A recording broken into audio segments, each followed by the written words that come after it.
Hello students, स्वागत है आप सभी का मेरे YouTube चैनल विज्ञान क्लासेस में। आज हम लोग सीखेंगे बड़े पैमाने पर HCl, HNO3 और H2SO4 का निर्माण करना, यानी हाइड्रोक्लोरिक एसिड, नाइट्रिक एसिड और सल्फ्यूरिक एसिड कैसे प्रिपेयर करते हैं। Industrial manufacture of HCl, HNO3 and H2SO4। तो चलिए शुरू करते हैं आज का वीडियो।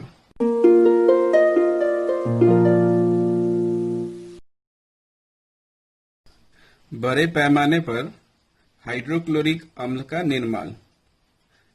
संश्लेषित विधि, सिंथेटिक मेथड। व्यापारिक हाइड्रोक्लोरिक अम्ल हाइड्रोजन और क्लोरीन से प्राप्त किया जाता है।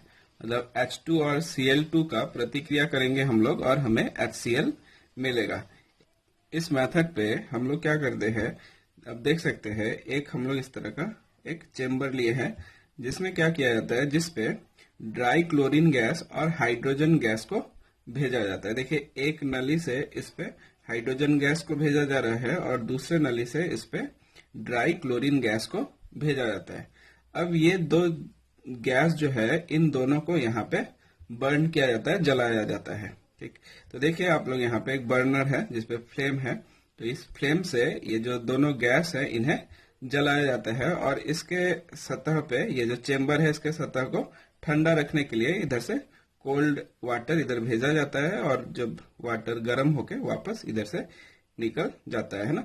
तो इस तरह से यहाँ पे जो गैस है, इसे ठंडा रखने के लिए हमें वाटर भी इन्हें सप्लाई करते रहना पड़ता है। अब क्या होता है, इस पे हाइड्रोजन और क्लोरीन आपस में प्रतिक्रिया करके यहाँ पे HCl गैस बनाते हैं और ये HCl गैस, ये जो निकास नली है, इससे होते हुए यहाँ पे एक दूसरे टैंक पे जाता है। ठीक, अब इस टैंक में क्या है, इस पे ऊपर ग्लास बीड्स लगा हुआ है। ग्लास बीड्स मतलब कांच का बॉल टाइप का इस तरह से यहाँ पे लगा हुआ है। ठीक, और उस पे क्या है, ऊपर से एक वाटर का सोर्स है, मतलब इस पे पानी धीरे धीरे गिरता रहता है।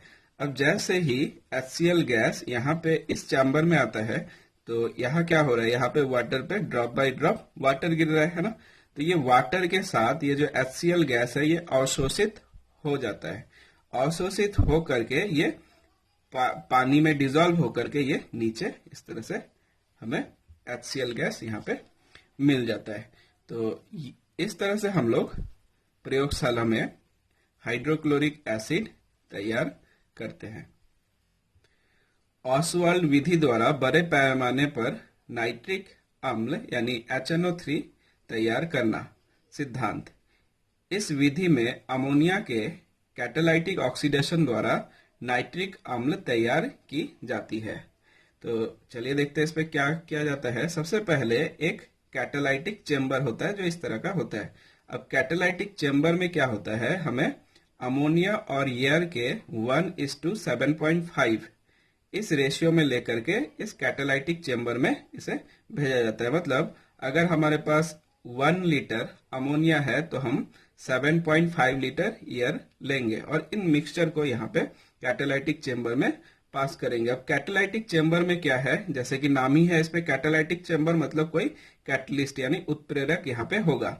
तो कौन सा उत्प्रेरक है, यहाँ पे है प्लैटिनम गॉज। ये जो प्लैटिनम गेज है, ये क्या होता है, ये उत्प्रेरक का काम करता है, कैटलिस्ट का काम करता है। मतलब एक तरह का तार का जाली है जो प्लैटिनम से बना हुआ है। और ये जो कैटालाइटिक जो चेम्बर है, इसका जो तापमात्रा होगा वो 750 से 900 डिग्री तक होगा, इतना गर्म रहेगा यहाँ पे। तभी ये प्लैटिनम जो है ये अमोनिया को कैटलाइज कर सकता है। तो ये इसको कैटलाइज करके नाइट्रिक ऑक्साइड में कन्वर्ट करेगा। मतलब अब ये नाइट्रिक ऑक्साइड यानी NO जो कि गर्म है, वो आगे की तरफ जाएगा। अब यहाँ पे क्या है, नेक्स्ट एक कूलिंग चेम्बर बनाया हुआ है। तो कूलिंग चैम्बर में आकर के यहाँ पे जो नाइट्रिक ऑक्साइड है, अब ये ठंडा हो जाएगा। कितने डिग्री पे, 50 डिग्री तक इसे ठंडा किया जाता है। अब ये जो ठंडा नाइट्रिक ऑक्साइड है, इसे आगे भेजा जाता है। आगे ये नाइट्रिक ऑक्साइड फिर से एयर के साथ, मतलब O2 के साथ प्रतिक्रिया करके NO2 बनाता है। अब ये जो NO2 है, फिर से इसे आगे की तरफ भेजा जाता है। अब ये यहाँ पे है, तो ये जो NO2 पे जो कन्वर्ट किया गया, ये कौन सा चेंबर पे किया गया, ये है ऑक्सीडाइजिंग चेंबर। अब ऑक्सीडाइजिंग चेंबर के बाद इसे एब्जॉर्प्शन टावर में भेजा जाता है। अब एब्जॉर्प्शन टावर में क्या होता है, ये जो NO2 गैस यहाँ पे भेजा गया है, यहाँ पे एब्जॉर्प्शन टावर पे क्या है, क्वार्ट्ज मतलब एक तरह का पत्थर है, पत्थर ऊपर इस तरह से लगा हुआ है और इस पे कोल्ड वाटर मतलब ठंडा जल यहाँ पे इसका छिड़काव यहाँ पे किया जा रहा है। तो क्या होगा, यहाँ पे जो NO2 आया है, ये NO2 ये जो ठंडा पानी है इस पे डिजोल्व होकर ही यही नाइट्रिक एसिड बनाएगा, मतलब डाइल्यूट HNO3 बनेगा यहाँ पे। और मान लीजिए यहाँ पे कुछ कुछ नाइट्रिक ऑक्साइड क्या है जो रिएक्ट नहीं किया, ऐसे ही रह गया, तो वो नाइट्रिक ऑक्साइड क्या होगा, ये आगे की तरफ ऊपर यहाँ से वेस्ट गैसेस के तौर पे यहाँ से निकल जाएगा। अब ये जो वेस्ट गैसेस है इसे हम लोग फिर से यहाँ पे यूज कर सकते हैं और फिर से हम लोग डाइल्यूट नाइट्रिक एसिड बना सकते हैं। ये जो प्रोसेस है वो मैंने यहाँ पे लिखा हुआ है, आप लोग चाहे तो यहाँ पे भी इसको देख सकते हैं। चलिए मैं एक बार इसे भी पढ़ देता हूँ तो आप लोग को थोड़ा सा आसानी हो जाएगा। देखिए, इस विधि में शुद्ध और शुष्क अमोनिया को शुष्क वायु के साथ 1:7.5 आयतन के अनुसार मिलाकर लगभग 750 से 900 डिग्री सी तक गर्म प्लैटिनम गाज यानी प्लैटिनम गज जो उत्प्रेरक का कार्य करता है के ऊपर से थोड़ी समय तक प्रवाहित करते हैं, जिसमें अमोनिया गैस वायु की ऑक्सीजन द्वारा ऑक्सीकृत होकर नाइट्रिक ऑक्साइड यानी NO उत्पन्न करती है। 4NH3 प्लस 5O2 आपस में प्रतिक्रिया करके 4NO प्लस 6H2O और साथ में 21.5 किलो कैलोरी ऊर्जा भी उत्पन्न करता है। मतलब ये क्या है, एक एक्सोथर्मिक रिएक्शन है। जब उत्पन्न NO गैस को लगभग 50 डिग्री सी तक ठंड करके उसे वायु की ऑक्सीजन द्वारा ऑक्सीकृत करके NO2 में बदला जाता है। तो NO फिर वापस O2 के साथ रिएक्ट करके NO2 बनाता है। इस उत्पन्न बादामी रंग की NO2 गैस को ठंडे जल से प्रतिक्रिया कराकर नाइट्रिक एसिड प्राप्त करते हैं। मतलब ये जो NO2 है ये पानी के साथ प्रतिक्रिया करके HNO3 प्लस कुछ NO भी बनाता है, जो वापस फिर से हमें रिएक्शन पे इसे यूज करके फिर से HNO3 बना सकते हैं। तो मेरे ख्याल से आप लोगों को ये जो प्रिपरेशन है HNO3 का ये समझ में आया होगा। संपर्क विधि कांटेक्ट प्रोसेस द्वारा बड़े पैमाने पर सल्फ्यूरिक अम्ल यानी H2SO4 तैयार करना।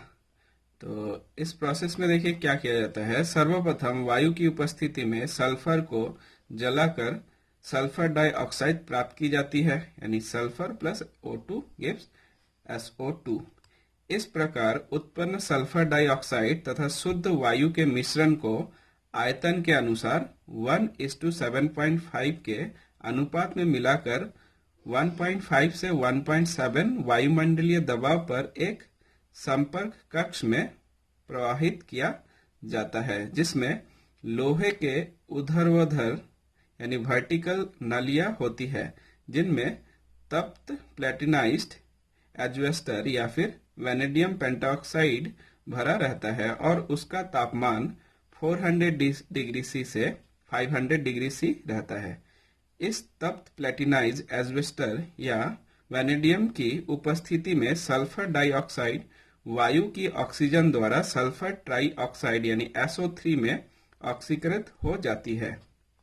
तो ये जो SO2 है जिसका अनुपात कितना होगा 1, और ये जो ऑक्सीजन है ये 7.5 अनुपात का लिया जाता है और इसे 1.5 से 1.7 एटमॉस्फेरिक प्रेशर पे 400 से 500 डिग्री सी पे गर्म किया जाता है। तो ये SO3 और कुछ ऊर्जा उत्पन्न करता है। चूंकि प्रतिक्रिया रिवर्सिबल है, अतः अधिक मात्रा में सल्फर डाइऑक्साइड प्राप्त करने के लिए ऑक्सीजन को अधिक मात्रा में उपयोग में लेना चाहिए।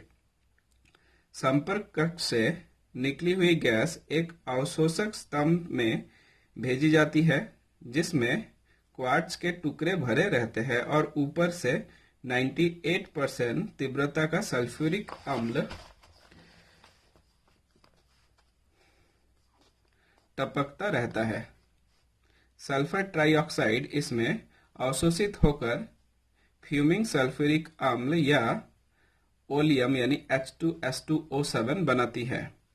H2SO4 प्लस SO3 जो रिएक्शन है वो ओलियम यानी H2S2O7 बनाती है।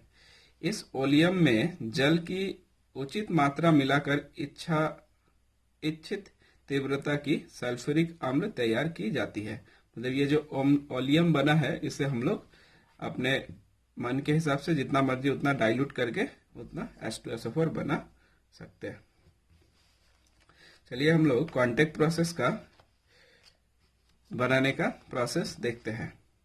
यहाँ पे क्या होता है, सबसे पहले सल्फर और ड्राई एयर को इस तरह से एक फर्नेस पे भेजा जाता है जहां इसे जलाया जाता है, हीट करके गर्म करके जलाया जाता है। तो यहाँ पे क्या होगा, ये जो सल्फर है ऑक्सीजन के साथ प्रतिक्रिया करके ये SO2 में बदल जाता है। और ये जो SO2 यहाँ पे बन गया, अब यहाँ पे क्या है, ड्राई एयर है तो यहाँ पे कुछ एयर भी रहेंगे जो SO2 और O2 का मिक्सचर बन करके आगे की तरफ जाएंगे। अब यहाँ पे क्या है, एक कन्वर्टर का चेम्बर है। अब ये कन्वर्टर चेम्बर पे क्या होता है, यहाँ पे ये कन्वर्टर चेम्बर पे क्या होता है, यहाँ पे वैनेडियम पेंटाऑक्साइड या फिर एजबेस्टस रखा होता है जो क्या करता है, इस रिएक्शन को कैटलाइज करता है और इसका टेम्परेचर होता है 450 डिग्री सी। तो 450 डिग्री सी पे ये जो वैनेडियम पेंटाऑक्साइड है ये SO2 को SO3 पे कन्वर्ट कर देता है ऑक्सीजन की उपस्थिति में। ये जो SO3 जो है इसे एब्जॉर्प्शन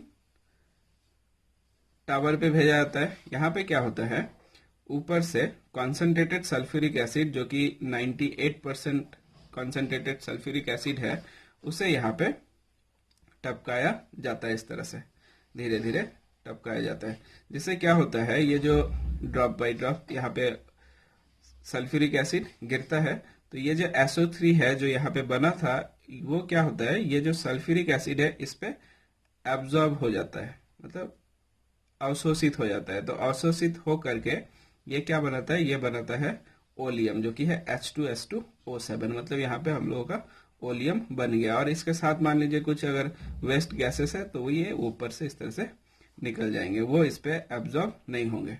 अब यहाँ पे हमारा क्या है, ओलियम है H2S2O7।